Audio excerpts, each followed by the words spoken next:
Apache woman knocked on his door wearing only a torn piece of cloth, and he let her stay all night. Before we kick off this adventure, don't forget to hit like on the video and let us know in the comments where you're watching from. The wind had gone still just after sundown, leaving the hills outside so quiet it pressed against the skin like pressure from another world. Inside, a man sat alone at a rough pine table, the steam gone cold from the coffee in his tin mug. His elbows rested heavy on the wood, hands clasped tight. The place was small, just one room, a stove in the corner, a narrow bed, and a bench along the wall, but it was clean everything in its place. A Henry rifle leaned close by the door, not because he expected trouble, but because out here, trouble had a way of showing up uninvited. His name was Clay Maddox, 38 years old, worn by war and silence. He'd ridden with the cavalry through the last blood-drenched years, seen brothers fall face first into the dust, then bought this quiet stretch of land with what little was left of his soul, and his muster-out pay. The cabin sat far from any road by choice. No neighbors, no questions. Just the wind, the land, and his own mind for company. He'd been thinking of nothing important, maybe whether the north fence would hold through the next frost when he heard it. 2 soft knocks at the door. Not the confident rap of a man, not the careless thump of a drunk. Clay looked up, heartbeat giving one hard thud. No one came this far without a damn good reason. He rose slowly, listening. The room held only the quiet hiss of the stove, the ticking of iron cooling. He stepped toward the door, fully awake now, hand hovering above the latch. His thoughts raced, could be a lost traveler, some troublemaker, or worse. This cabin had stayed untouched for a long while, and that was how he liked it. But he undid the latch and swung the door open. She was standing barefoot on the packed dirt legs, trembling, feet cut and white with dust. Her dress, if it could still be called that, was made of worn deer hide, stained and unraveling at the seams. The shoulders hung loose, the hem frayed, the neckline torn low, exposing the faint curve of her chest under the pale light. Her skin was chilled, shivering beneath the moon. Long black hair fell wild around her shoulders, tangled with bits of beadwork and strips of leather. She wasn't breathing steady, quick, uneven gasps like she'd been running. Her eyes were dark and watchful, sharp as a blade, as if she was ready to flee at the slightest wrong move. Clay felt something shift inside him. Not lust, not yet, just a deep jolt of awareness, like seeing a bird out of place in a snowstorm. You lost. His voice came out quieter than he meant. She shook her head once, never breaking eye contact. You hurt? He asked next. Another small shake, but she wobbled like her legs might give out. Clay hesitated. Out here, a man owed nothing to no one. But if he shut that door, she'd likely freeze or be found by someone less kind. He stepped back and opened it wider. Come in. She hesitated. Her eyes darted past him into the warm glow of the cabin. Clay saw the tension in her jaw like she was fighting the urge to run. Then without a word, she stepped inside, silent as snow. Heat from the stove wrapped around her first. She stood still near it, but didn't touch a thing. Clay shut the door behind her, the cold sealed out. He turned and watched her. She looked smaller now in the warmth, standing straight, hands loose, as if daring him to tell her to leave. Sit, he said, nodding to the bench. She didn't. Her eyes stayed locked on him. Cautious. Ready. Clay took the kettle off the stove, poured the last of the coffee into a dented tin cup, and set it on the table. It's warm, he said. Take it. She stepped over slow and wary, took the cup with both hands. Her fingers were scraped raw, her nails chipped. She drank in small, careful sips like someone used to going without. You hungry? He asked. She paused, then nodded once. Clay cut a hunk of bread, added a slice of salt pork, and slid the tin plate her way. Only then did she sit, knees tight together, eating without a word. Not rushed. Steady. Like every bite had to count. He leaned against the wall, arms crossed, eyes on her. She wasn't just passing through. No one walked barefoot through desert brush at night unless they were running from something.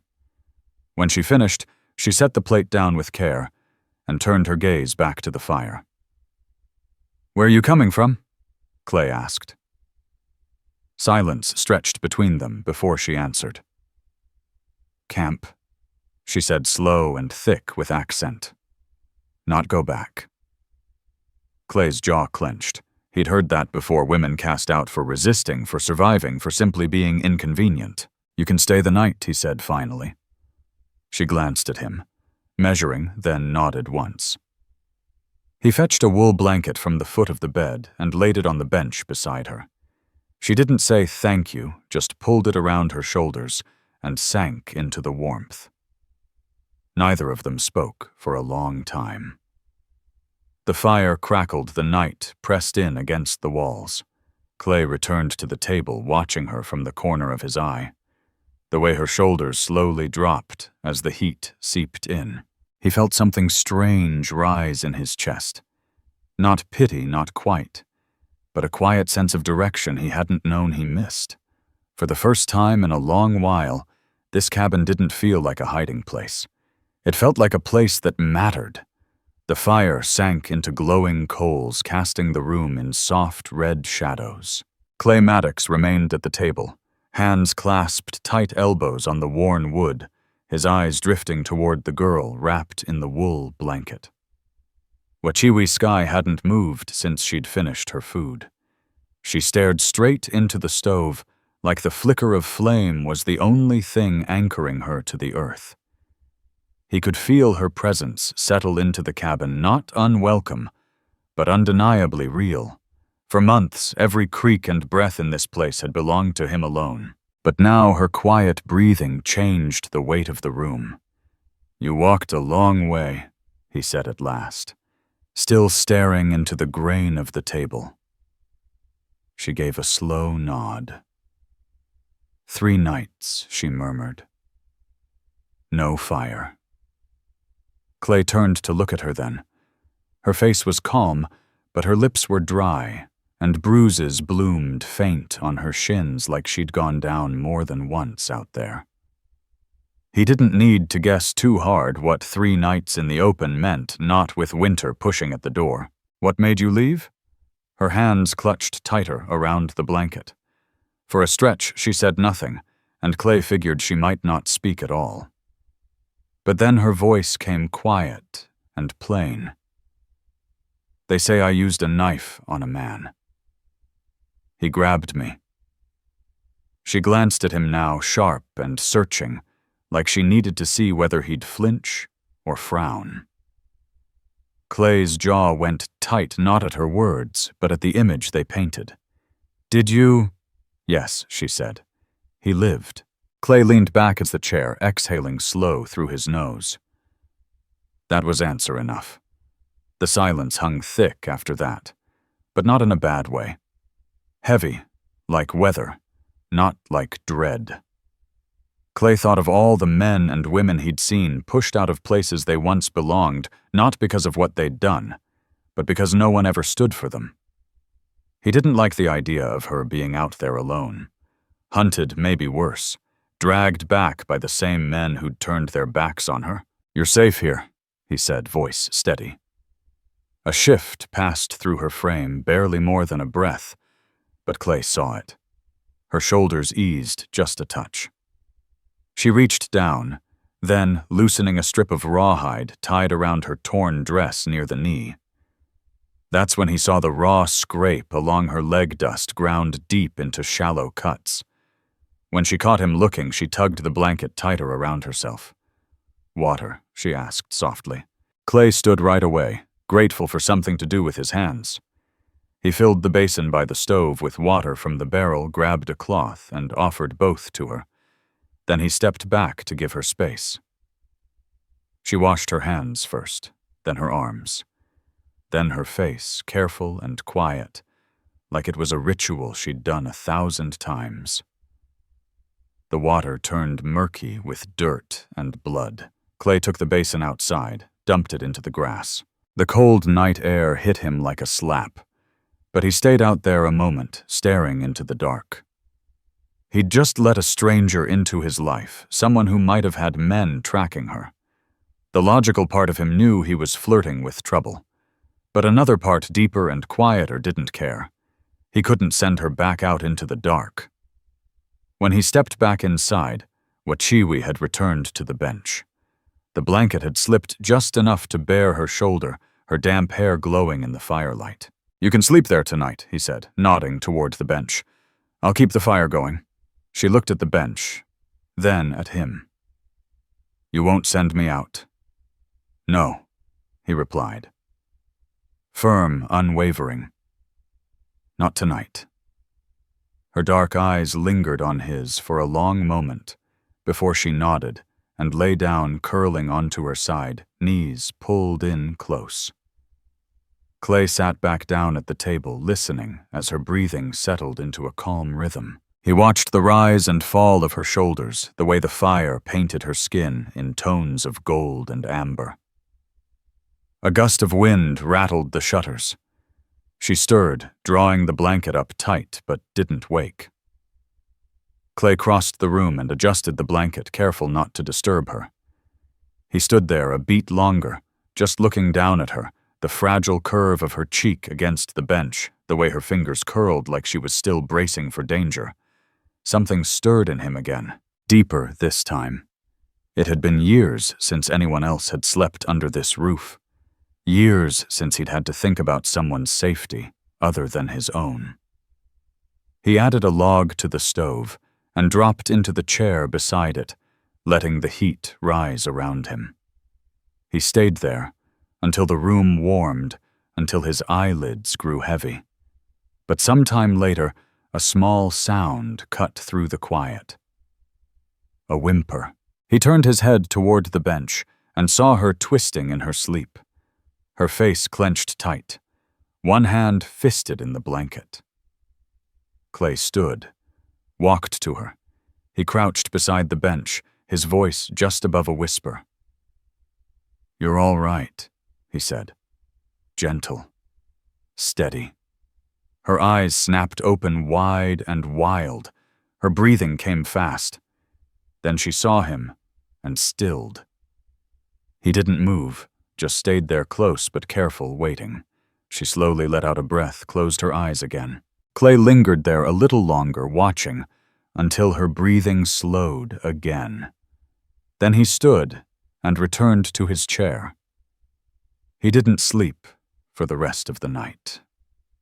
And when the first hint of dawn bled through the shutters, he was still there, watching over her like he wasn't alone anymore. Faint morning light spilled through the cracks in the shutters, casting thin lines across the dusty cabin. Clay Maddox was still by the fire, his body stiff from the long night. He didn't move when Wachiwi Sky stirred beneath the blanket and slowly sat up, pulling the wool tighter around her shoulders. "You going?" she asked softly. "Not just yet," Clay said, rising from the chair. "Coffee first." He poured 2 cups from the pot, simmering on the stove. Set one in front of her. She took it in both hands, the tin warming her fingers as she drank. Her eyes never left him. Studying, measuring, like she was still deciding whether he could be trusted. Clay didn't need to ask, he knew. She didn't want to be told to leave. And he wasn't going to. The soft gold of morning crept across the cabin, catching motes of dust in the air. Clay moved back to the stove, stirring the beans that had soaked overnight. He added water, salt, pork, and let the heavy scent fill the room. Richer than last night. More settled. This time Wachiwi sat at the table. The blanket still hugged her shoulders, but she sat straighter. There was something steadier in her now. She watched him cook like she was trying to learn what kind of man he was, and Clay could feel the weight of her gaze even when he turned his back. He found himself working quieter, slower, as if noise might scare her off. He slid a plate toward her, laid down a spoon. She hesitated, then began to eat. No rush. But no wasted bite, either. "You got a name?" he asked gently. She paused, lips parted like she almost wouldn't say. Then she nodded once. "Wachiwi," she said. "Wachiwi Sky." He repeated it under his breath, letting it settle in the space between them. "I'm Clay Maddox." She didn't say it back, just kept eating. Clay didn't push her. When they'd finished, he stood and pulled on his coat. "Gonna check the north fence," he said. "Cattle'll find every weak spot this time of year."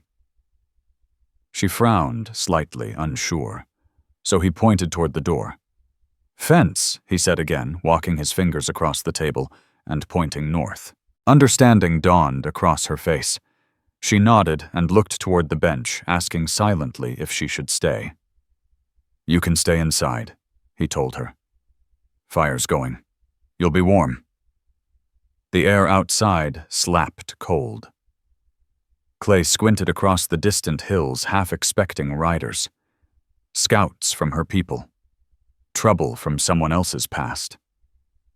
But there was nothing, just the stretch of empty land, the silence of winter pressing in. The fence still stood, but he walked the line anyway, pulled the wire tight, checked every post. Out here, work was a man's best weapon against his own mind. Still, his thoughts drifted to the small shape by the fire, to the way she had said her name, like it might be the last time she dared speak it out loud. By the time he returned, the frost had begun to lift. The air was softer. And then he saw her. She was outside. Wachiwi had set the blanket aside and crouched near the woodpile. Her deerskin dress hung loose on her shoulders as she stacked kindling with slow determination. Clay approached quiet. "Didn't say you had to do that." She glanced up, then back to her task. "I help," she said simply. He crouched beside her, showed her how to cut the wood smaller cleaner. Short, sure swings of the hatchet. She watched, then tried herself. Her grip was off, but her will was strong. The blade bit uneven, but she kept at it until a pile of fire-ready sticks formed beside her. Clay didn't say a word. But something in his chest loosened. He hadn't realized how much it meant just seeing another soul moving around the place, even without words. Later he hauled a bucket from the well and brought it in, found her sweeping the floor with the short broom head down, focused. She hadn't asked. She'd just taken it on. Clay stood still for a moment, watching her work. The fringe on her dress swayed softly with each movement. "You don't have to do all that," he said after a pause. She looked up at him, unreadable. "I said, I work." He nodded slow. "Out here, that counted for everything. If you didn't pull your weight, things broke. Or people did." By the time the sun dipped lower, the place smelled like fresh-cut wood and home. The floor was clean. Clay fixed up a simple meal and they ate together at the table. Still quiet, but not cold. Now and then she glanced toward the door, her face tensing like she expected someone to barge in at any second. "Someone out there looking for you," Clay asked, finally breaking the long stretch of silence. Her hands froze on the plate, her jaw clenched. Then she nodded slightly. "Maybe," she said. "But I'm not going back." Clay looked at her a long moment. "If they show up here," he said, "I'll handle it." She met his eyes, searching for the lie. But whatever she saw must have been enough. She gave a small nod and went back to eating. As the sky turned amber and dusk crawled in, Clay stepped out to grab more wood. When he came back, she was by the fire. Her hair, loose shoulders bare, hands stretched toward the warmth. The blanket had slipped enough to reveal the graceful slope of her collarbone, lit in flickering gold. Clay dropped the wood a little too loud, turned away fiddling with the stove to give himself something else to look at. Later, when night fully claimed the prairie, Clay added another log to the fire to keep the chill at bay. Wachiwi sat on the bench again, legs tucked beneath her, watching him from beneath lowered lashes. "You staying tomorrow?" he asked, not sure why he said it. Her expression didn't change, but something quiet passed between them. A wait, a question, a choice. Her expression softened just barely. "If you'll have me." Maddox gave a single nod. "Then stay." Neither of them said another word. She lay down on the bench, curling toward the fire, like a child seeking safety. Clay sank into his chair again, listening as the wind howled up outside. But for the first time in what felt like ages, the place didn't feel empty. Night fell fast. The kind of darkness that wrapped around the cabin and turned it into a small, glowing island against a sea of black. The fire burned steady, throwing warm light across the floorboards and soft orange glow across rough pine walls. Clay sat at the table rifle in hand, running a cloth down the barrel with slow, practiced care. It wasn't that he thought danger was outside the door, but the habit settled him. It gave his hands something to do, while his mind spun around the woman stretched out just across the room. Wachiwi Sky lay on her side, facing the fire. The blanket wrapped around her, but had slipped off one shoulder. Her dark hair spilled loose across the bench. The edge of her deerskin dress had shifted, catching the light along the line of her collarbone. She didn't seem to notice. Or maybe she just didn't care. Clay noticed. He kept his eyes down, running the cloth through the barrel again, but now and then his gaze drifted back. He hadn't meant to let her stay this long. The plan had been simple. Feed her, let her rest, send her on at first light. But morning had come and gone, and she was still here, chopping kindling, sweeping his floor like she'd always belonged. He reassembled the rifle and set it aside. The fire snapped the silence between them, comfortable even as something unspoken hung in the air. "You sure no one followed you?" he asked, not looking at her. Wachiwi opened her eyes, turned just enough to meet his. "No one," she said quietly. "I walked far. No tracks." Clay nodded, though part of him still wasn't sure if that was enough to ease his gut.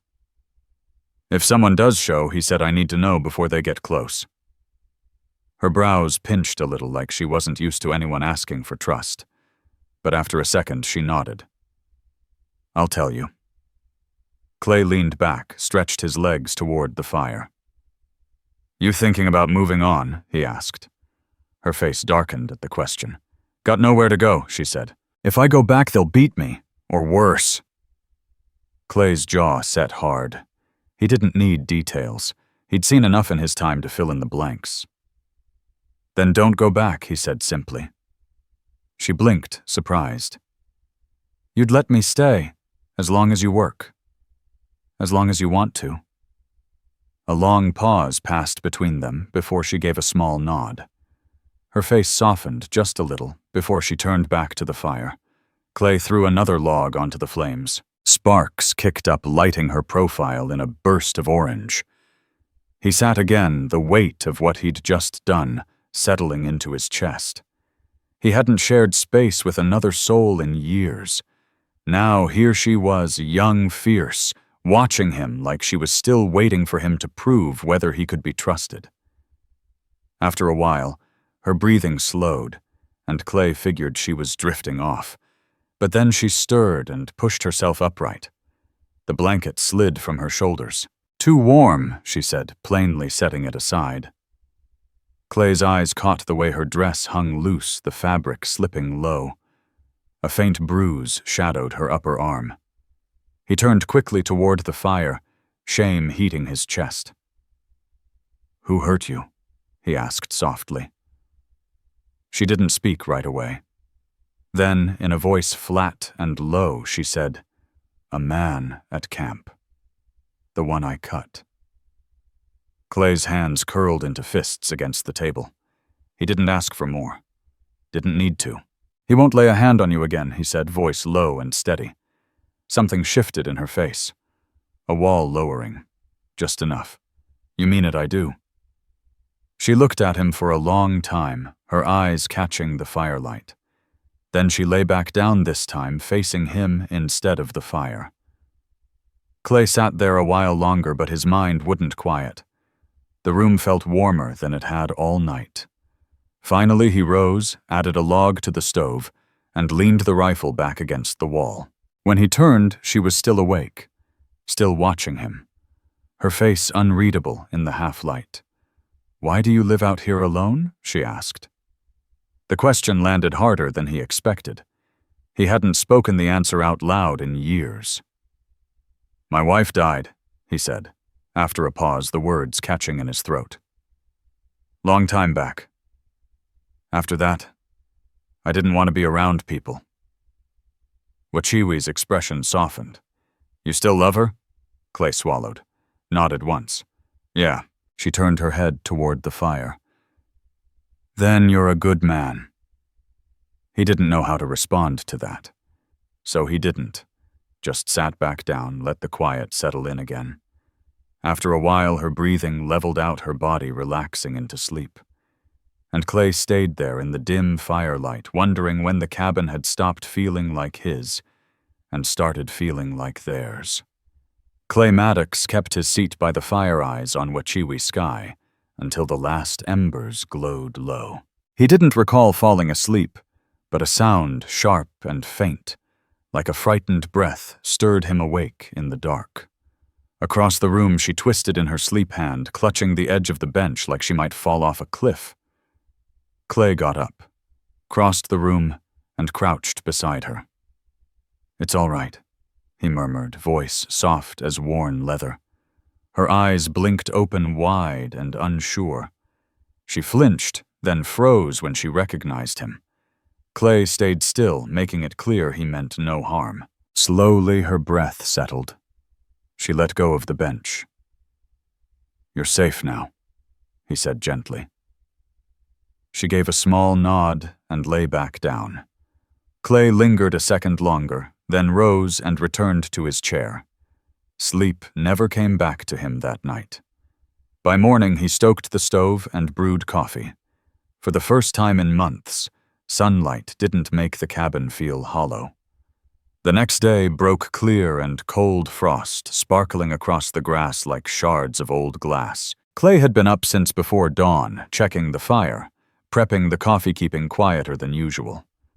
Wachiwi stirred when the scent reached her. She sat up, wrapping the blanket tighter around her shoulders. Her hair was tousled, but her eyes were clear, watching him like she wanted to make sure he hadn't vanished overnight. "You sleep?" Clay asked, not turning from the stove. She nodded once. "Better." Just that word did something to him, something deep and unfamiliar.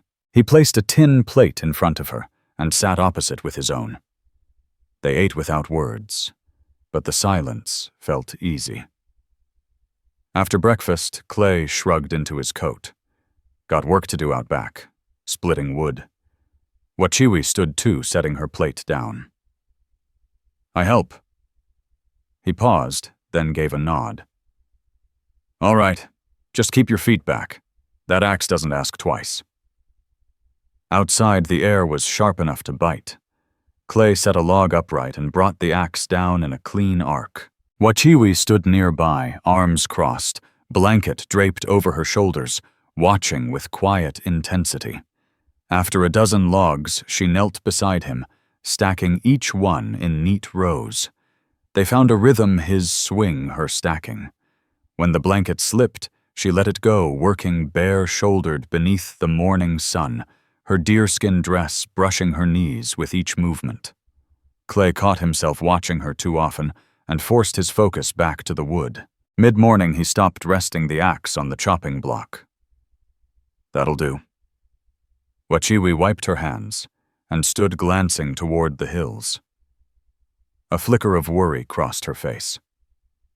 "What is it?" Clay asked, his voice sharpening. She pointed toward the horizon. At first he saw nothing, then faint dust rising. 2, maybe 3 riders, moving slow. His jaw tightened. Inside, he ordered, already reaching for the rifle, leaning by the wall. She obeyed instantly. Clay stood by the woodpile rifle, loose in his hands, but ready. As the riders approached, their shapes took form 2 men he didn't know, dust-covered rifles tucked into their saddles. Morning One called, tipping his hat. Morning Clay returned flatly. "We're looking for a girl. Apache, young. Came through here." Clay didn't budge. "Can't say I have." The man's eyes drifted toward the cabin. "Mind if we look around, I do?" His tone was calm, but his grip on the rifle had turned iron. The second man narrowed his eyes. "Not looking for a fight, mister. Just here to bring her back." Clay stepped forward, placing himself between them and the door. "She's not here. You've asked. Now ride on."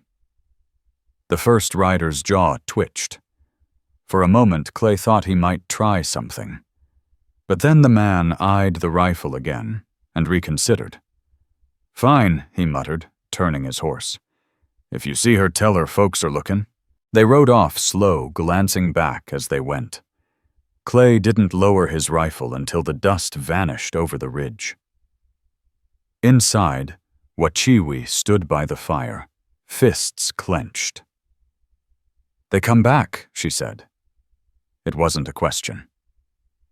Maybe Clay replied. "But they won't take you." She stared at him, searching for the truth in his face. "Why?" He shrugged, placing the rifle back. "Because you're under my roof, and I don't hand over what's mine to men like that." Something softened in her gaze, relief, maybe, but something more, too. She stepped closer, close enough that he saw firelight dancing in her eyes. "You mean that I mean it?"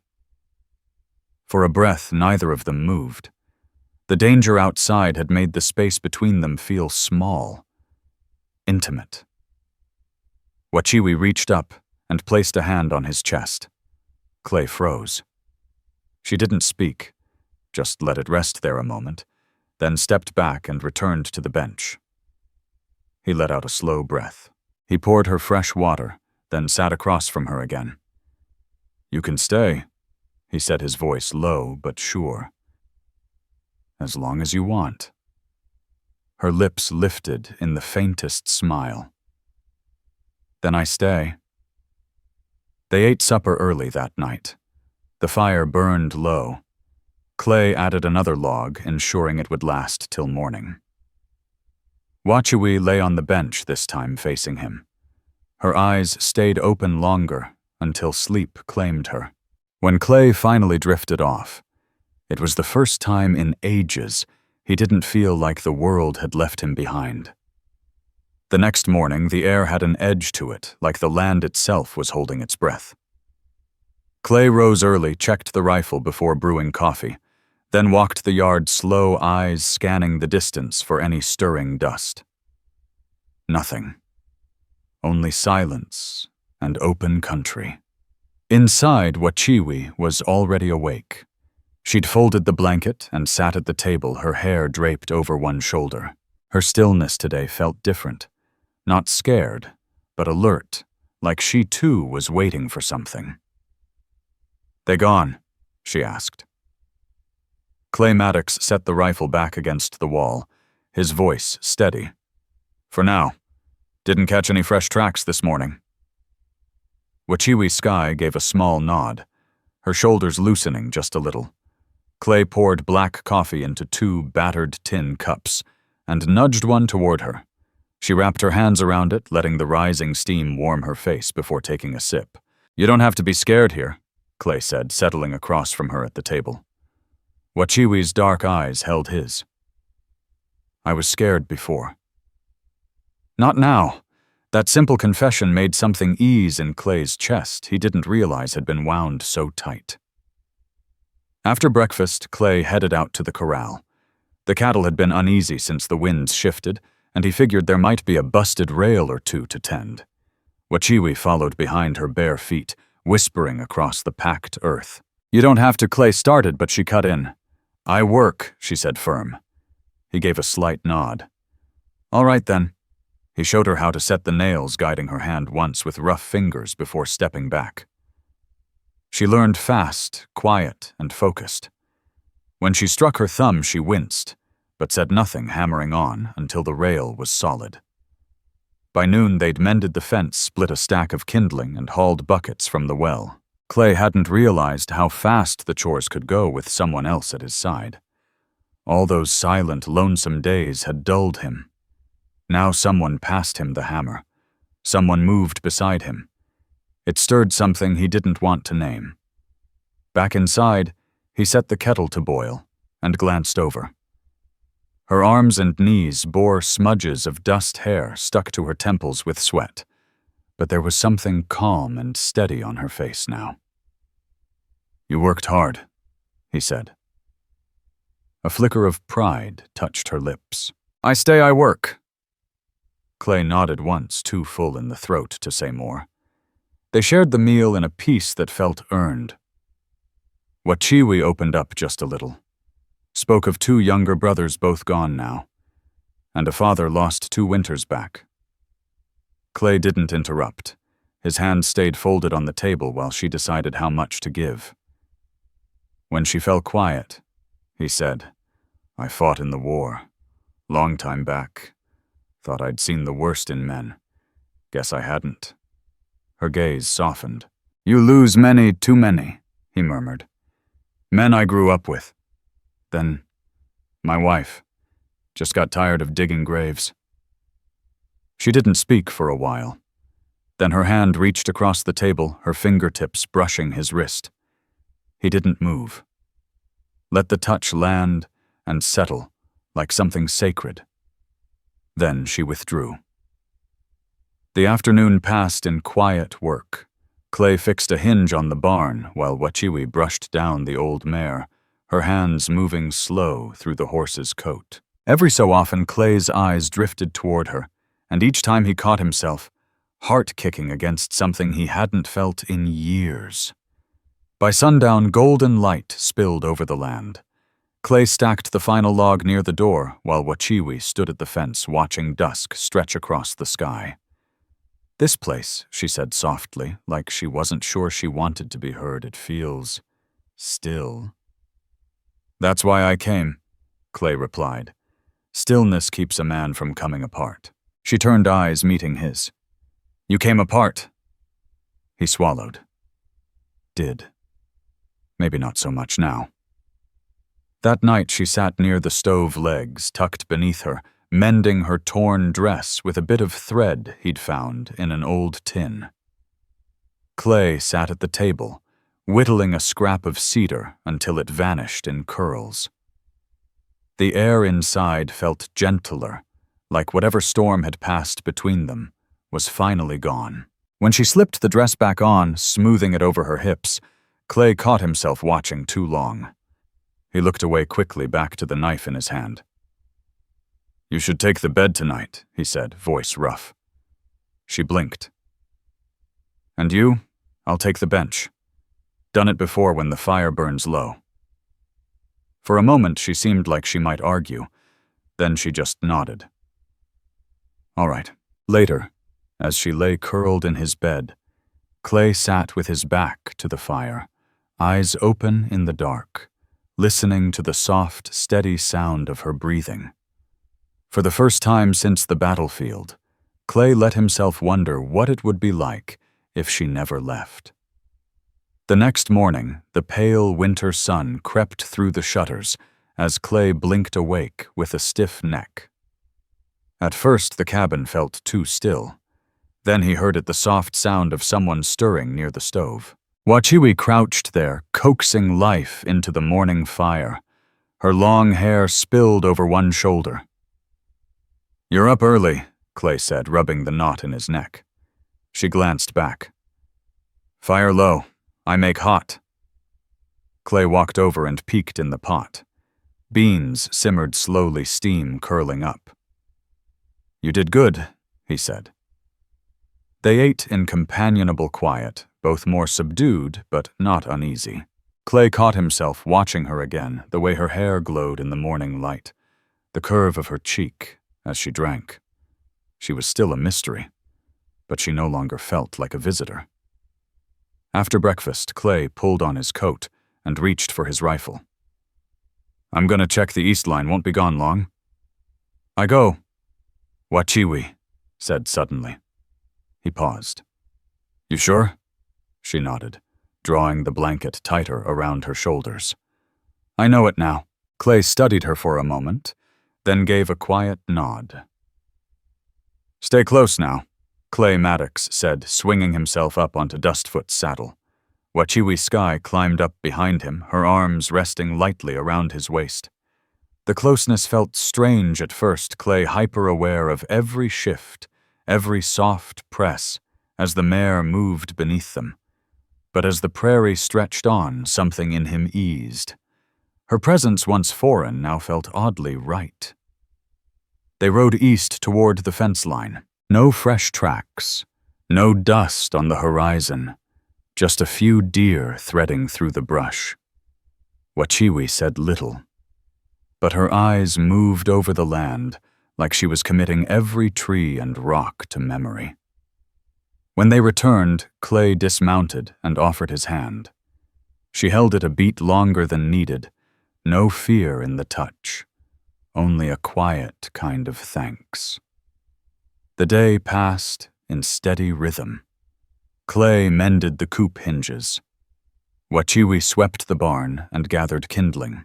Their paths crossed often, and each time the silence between them felt less like distance and more like something shared.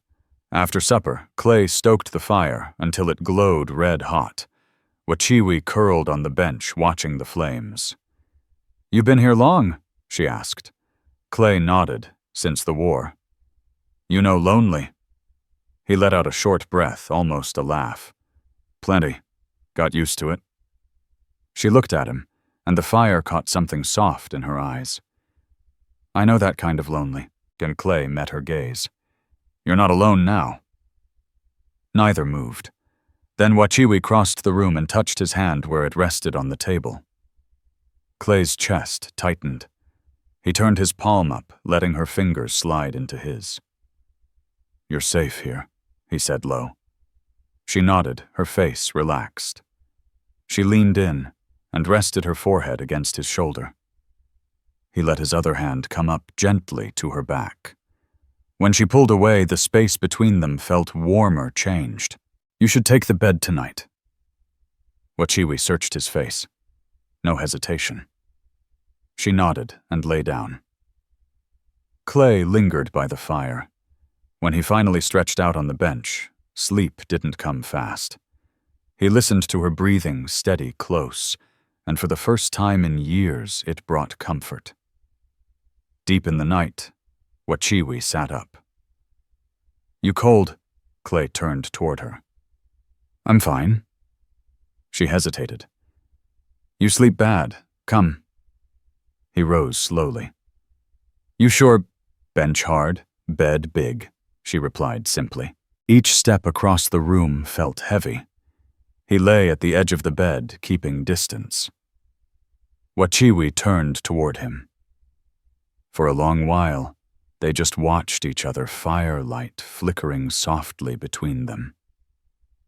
Clay reached out, brushed a loose strand from her cheek. She didn't pull away. "Good night," he said. "Good night," she whispered. When he finally closed his eyes, sleep came like an old friend he'd almost forgotten. Before dawn, Clay stirred. The bed was warm, the air sharp. Wachiwi lay beside him, breathing slow, her hair a dark river across the blanket. Clay turned his head, watching her quietly. Something deep and peaceful stirred in him. He rose without waking her and fed the fire. As light crept into the room, she sat up, drawing the blanket over her shoulders with a shy glance. "You get used to the bed?" he asked. She nodded. "Better than ground." He smiled faintly. "Yeah, it is." They shared breakfast in quiet, something between them settled. Clay lingered at the table longer than usual, not quite ready to leave the moment. By mid-morning, he saddled Dustfoot to ride into town, 20 miles of dirt road and wind. Supplies were low, and after the visit from those two riders, Rex Dugan and Boone Riker, he wanted to hear the latest talk. "You stay," he told her. "Safer that way." She paused, then nodded. "I wait." The trip took most of the day. At the general store, Clay listened while loading up on flour, coffee, and ammo. Talk of a scuffle up near the reservation, young bucks and traders clashing, but no sign anyone was hunting for a woman. He rode hard to beat the dark. As the cabin came into view, smoke curling from the chimney, something in his chest unclenched. Inside, warmth wrapped around him. Wachiwi knelt by the fire, stirring a pot. She looked up, and in her eyes, relief. "You came back," she said. "Yeah, town's quiet. We're good for now." She nodded and handed him a bowl. The beans were rich with spice. "You cooked. You worked. I made ready." Clay took a bite and another. It was better than he ever made. Better than he expected. Better than lonely. "You did good," Clay Maddox said, his voice low and sincere. That night the two of them sat in the warm glow of the fire, the wind whistling softly outside the cabin like a distant coyote's cry. Clay rested on the bench boots planted firm, while Wachiwi Sky curled near the stove legs, tucked beneath her eyes, following the dance of flames. After a long, thoughtful silence, she looked his way. "You think they'll come back?" He set his tin mug down slow. "Maybe, but if they do, they'll find out I meant every damn word I said." Wachiwi stared into the fire, then asked softly, "You always fight for folks?" Clay's gaze didn't move.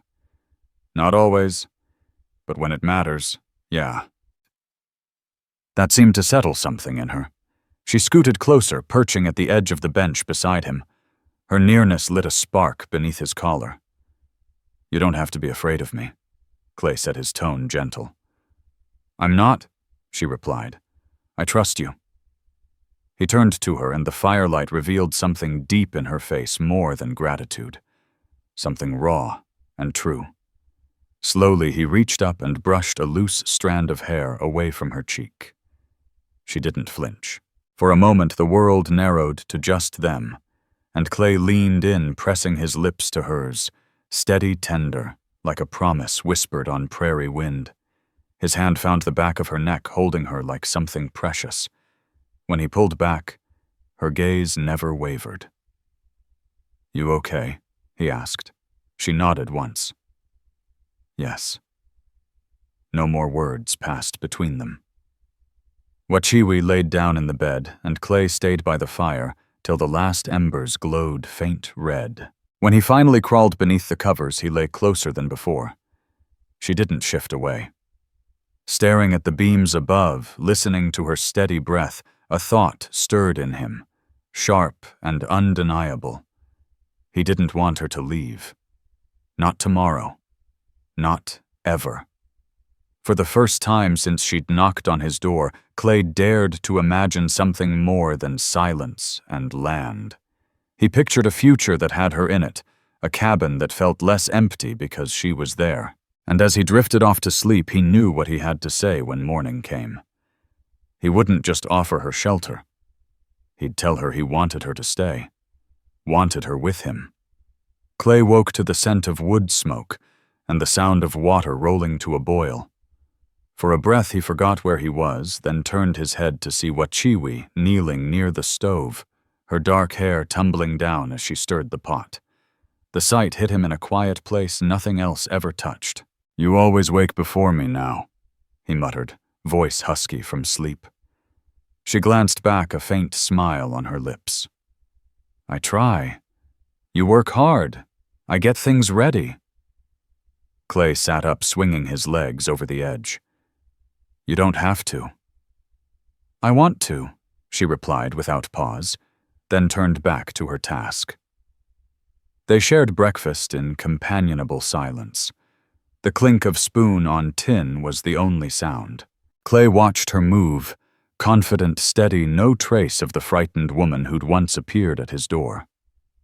After they ate, he rose and grabbed his coat. "I'm heading out to check the west fence. Still need some looking at." "I come," Wachiwi said, standing without hesitation. He paused, then gave a single nod. "All right." Together they saddled Dustfoot and rode into a morning sky pale as bone, the kind that warns of snow. She rode behind him again, her arms wrapped around his waist, and Clay felt that same deep, steady warmth settle in his chest. At the far pasture, Clay dismounted and examined the fence posts. Wachiwi stayed astride her eyes, scanning the distance. "No riders," she called after a moment. Clay nodded. "None in days." With the work done, they rode back slow. He said little, lost in thought. The danger, it seemed, had passed. No bounty on her name, no posse hunting her. But she was still waiting for him to say what came next.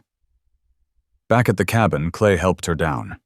He didn't lead Dustfoot away like usual. Instead, he lingered, reins in hand, eyes on her. "Wachiwi," he said. She looked up, her face open, but guarded. "Yes."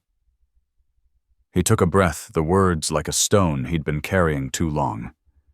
"You don't have to leave. Not tomorrow. Not ever. If you want this place, it's yours." Her brow knit like she hadn't expected him to speak so plain. "You want me here?" Clay nodded firm. "I do. This cabin, it's been mine a long while. Too long. You've changed it. Changed me." For a long moment she simply looked at him, the prairie wind lifting strands of her hair. Then she stepped close enough her chest brushed his. "I stay," she said, soft but certain.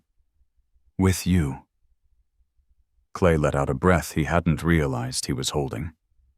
Then that's settled. Inside, the fire still burned, and for the first time, it felt like home. Wachiwi Sky set her blanket aside, moving instinctively to clear the table, but Clay Maddox gently stopped her with a hand on her arm. "You don't have to stay busy every second," he said, his voice soft. "Come sit with me a while." She paused, then gave a small nod, and took a seat beside him, close enough that their shoulders touched skin meeting through worn fabric. Clay reached over, took her hand in his, and brushed his thumb across the back of her fingers. After a stretch of silence, he spoke, his voice low and husky. "You were scared that first night." He glanced at the flames. "Truth is, so was I. Not of you. Just of letting someone in again." Wachiwi turned her head, her deep eyes steady on his. "And now," Clay gave a slight shake of his head, "not anymore." She searched his face like she was reading a map written in scars. Then she leaned in and pressed her lips to his soft, sure, no uncertainty in her touch. Her hand came to rest at his jaw, fingers grazing the stubble. Clay returned the kiss, slow and solid, letting it linger until the pop of a log in the hearth reminded them they still lived in the world. When they parted, she didn't pull back.